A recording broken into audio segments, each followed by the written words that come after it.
At the age of 17, I was working as a pizza delivery boy for a local pizza place. I was doing it for months by this point. I had done countless deliveries already. My first car was an old cheap Toyota, so it was perfect for bopping around town with. It was a Friday or Saturday night. I was working the closing shift, which was 12 a.m. It was open later on weekends. This was towards the end of the night, past 11 for sure. My boss, who I'll just call Mario, would always give me the details for the houses I'd be delivering to and their orders. We had an order for one pie to a woman named Karen, ironically. It was an unusually long drive away, about 15 minutes. Most orders come locally around the area, like 5 minutes away on average. I expected a better tip for this reason. I brought the pizza to my car and off I went, listening to my usual playlist on the way. I pulled down the block of the address and pulled up in front of the house. It was a small-sized house, as were most of the houses in the area. It seemed to be a lower income area. The lights were on in one of the rooms on the first floor. I was approaching the door when suddenly a woman called out from a window from the house next door saying, "Excuse me, that pizza's for us, we gave the wrong address." So I walked next door to the front door and saw that the doorbell was broken. So I opened the storm door and then knocked really loud on the main door. There wasn't an answer for a good 30 seconds, so I knocked again. And I heard a woman's voice on the other side yell, "1 second," but they still took forever to open the door. Another minute passed before the door finally opened, and a woman in probably her mid-40s answered the door. She right away smiled at me and gave this flirtatious head-to-toe stare at me as if she were checking me out. She said in a very loud voice, "Chels, come, look how handsome the delivery boy is." Another woman about the same age came over to the door and she did the same thing. Right away I felt my cheeks getting red as I was a bit shy around older women like that. The woman who opened the door, who I'm assuming was Karen, asked me what time I get off work. That was when I started getting really nervous because I wasn't good at flirting with women at that age. I said this is probably my last delivery, and then one of the women asked me if I wanted to come in and have some wine with them. I knew my friends would all rip on me forever if I blew this opportunity, so I said yeah, sure. They asked how old I was and I said 21. And then they both left, and one of them said they don't care if I'm under 21.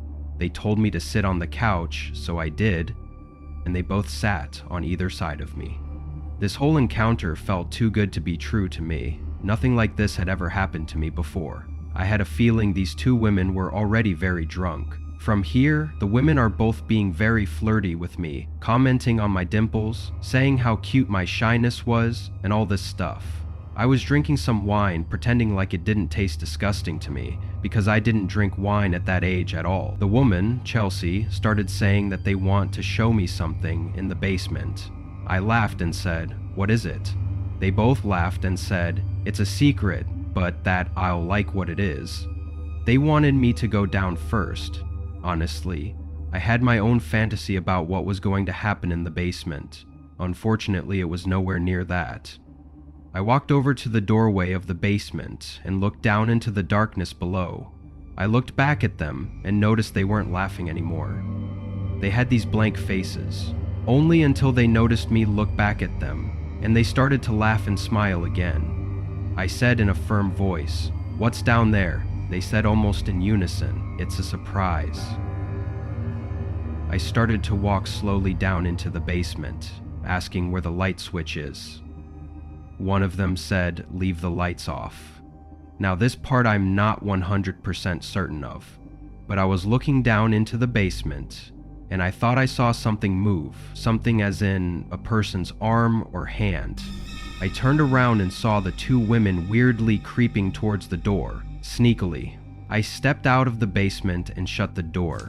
I told them I need the money for the pizza as I nervously walked around them closer to the front door. This was when I spotted the towering, huge man standing in the doorway of an adjacent room, probably the kitchen.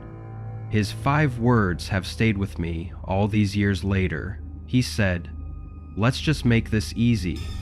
I turned for the door and said, "The pizza's free." I ran to open it and slammed it behind me, only to hear it open seconds later. I got in my car, locking the door first thing, and that man was already outside my passenger side window looking in. He tried opening the door and then knocked on the glass. I put it in drive and got out of there, not looking back. I got back to work and told my boss what happened and why I came back empty-handed. He and the rest were in shock.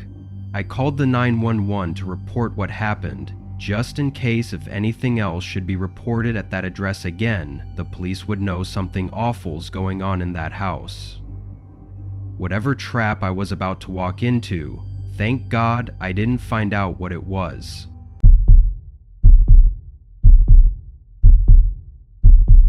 When I was 19 years old, I was still working at a nearby pizza place to help pay for food and gas and stuff.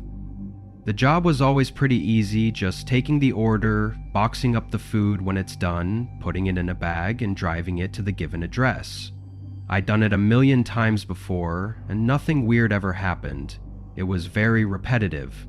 Tips would usually be around $3 to $5 depending on the distance. Sometimes more generous people would give $10 or more, though I remember this order was just a chicken parm, hero, and a regular slice. Smaller orders like this usually yielded lesser tips, but I didn't have a choice in which deliveries I did.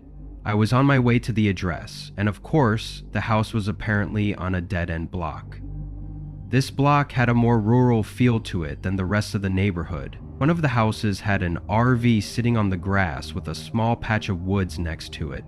The other houses looked like little farmhouses. There was a lot more space on this particular street. And then I pulled up to the address. It was this small, weird-looking house with a huge property though. It sat next to what appeared to be an abandoned house with overgrown grass and shrubs. It was probably around 6 p.m., and it was getting pretty dark out, so it was around the time people would start putting on their lights inside their houses. But all the lights in the house were off, and I noticed the front door seemed cracked open. I began to walk over to the front door, and I heard a piano being played. It sounded like it was a couple rooms away at least, muffled by some walls or a door or something. I knocked on the door, and then rang the bell after a few minutes. Only the doorbell didn't work. The piano was still playing. I felt weird just walking in, so I walked around the property towards the back. The backyard was a literal mess. Things scattered all over the grass. I even saw a broken, rusty chain link fence just sitting in the middle of the yard.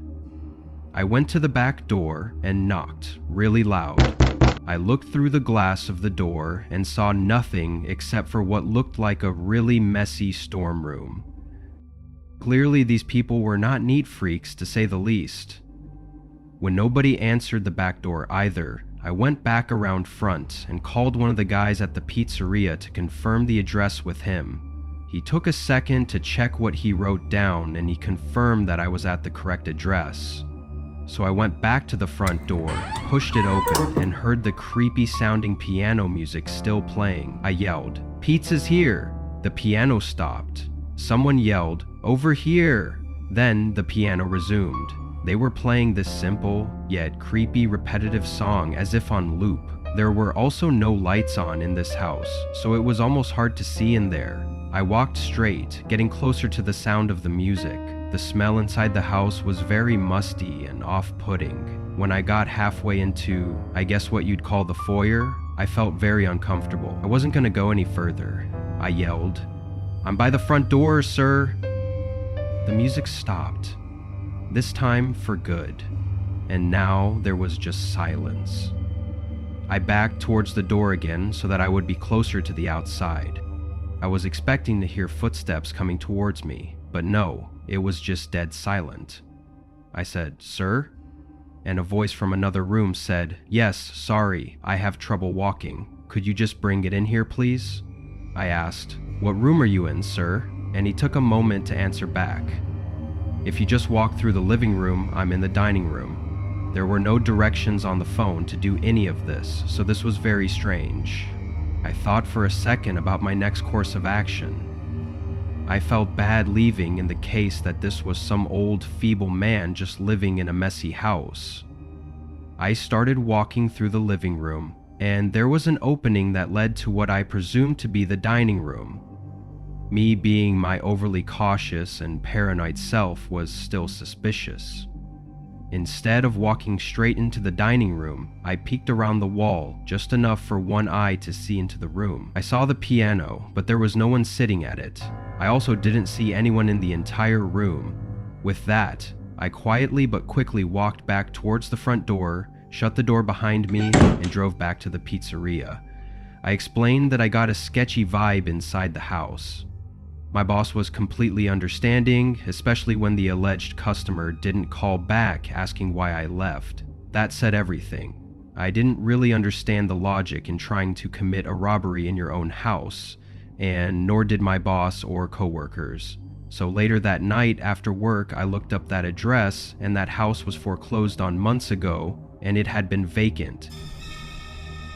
When I told this to everyone, they had the same mouth-dropping reaction I did. I was truly mere steps away from probably getting robbed. That, or someone was trying to play a horrible prank on an unsuspecting pizza delivery guy.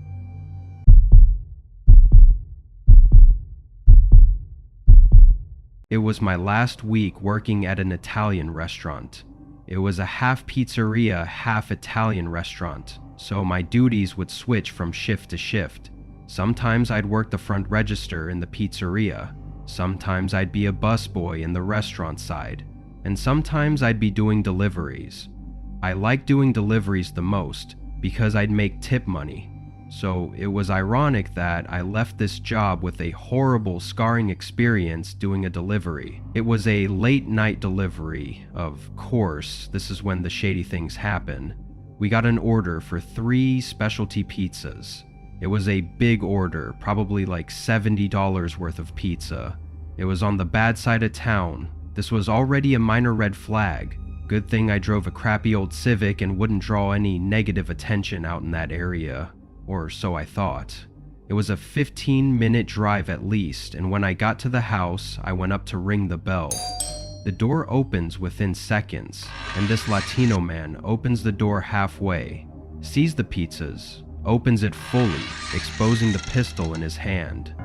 I'm not a gun person, but if I had to guess, I'd say it was a Colt 0.5 Pro, but I wasn't really paying attention to what kind of gun it was. My heart basically dropped out of my ass at the first sight of it and realizing the situation. Then 2 more Latino men came to the door and grabbed me while the first one still had me at gunpoint. They were yelling in Spanish at each other. Then the guy with the gun says in broken English, "Give me all of your stuff." I said okay, as I could barely breathe or speak due to my panic. I grabbed my wallet, which was all I could really offer him. He then yelled, "Phone," and I gave him my phone as well. It was a Motorola Razr, the iPhone of the 2000s pretty much. One of them even forcibly grabbed my wrist and yanked off my watch. Thankfully, it wasn't an expensive watch. After this, one of them grabbed my ID out of my wallet and read out my address. Then they threatened me, basically saying if I told anybody about this, they'd come to my address and kill my whole family. I said okay, I understand, wanting to cry for help and for my life, but I couldn't. They then pushed me out of the house, down the stoop, causing me to land on my hands and knees and start to bleed. They slammed the door shut, and all I had left on me now were my keys. I didn't return back to the pizzeria. I was too shaken and disturbed. I went home, noticeably quiet and shaky. My parents picked up on it. They also saw my scuffed up shorts and my bloody knees. They knew something was wrong, and they tried prying it out of me. I had to tell them the truth. I told them I was robbed at gunpoint on a delivery, and they had our address, and threatened to come kill us if I reported them. My dad, who had connections with the police department, right away called the number of one of his close friends, and they immediately did a background check of the person living in that house. His name was Rodrigo. He had 4 prior felony convictions. And so, my dad, with the help of his police connections, ignoring the threat from the man with the gun, had a squad of police cars surround the house and enter the house with their guns drawn. I wasn't there, of course, but we heard a description of the scene through my dad's connections. 2 of the 3 men were still in the house and were arrested and charged. The man who had 4 convictions already got a life sentence. One of the guys by his side had a prior conviction and was sentenced to 5 years. The 3rd guy wasn't in the house, and I don't think they ever found him. To this day, he's still out there for all I know. And on several occasions since then, I've woken up to sounds from outside when the windows are open, like footsteps on the side walkway to the backyard, or the gate swinging open and closed. It could just be my imagination or being paranoid, but I do still worry for my and my family's well-being.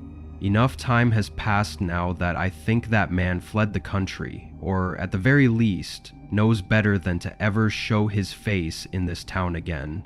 But still, it is something that hangs in the back of my mind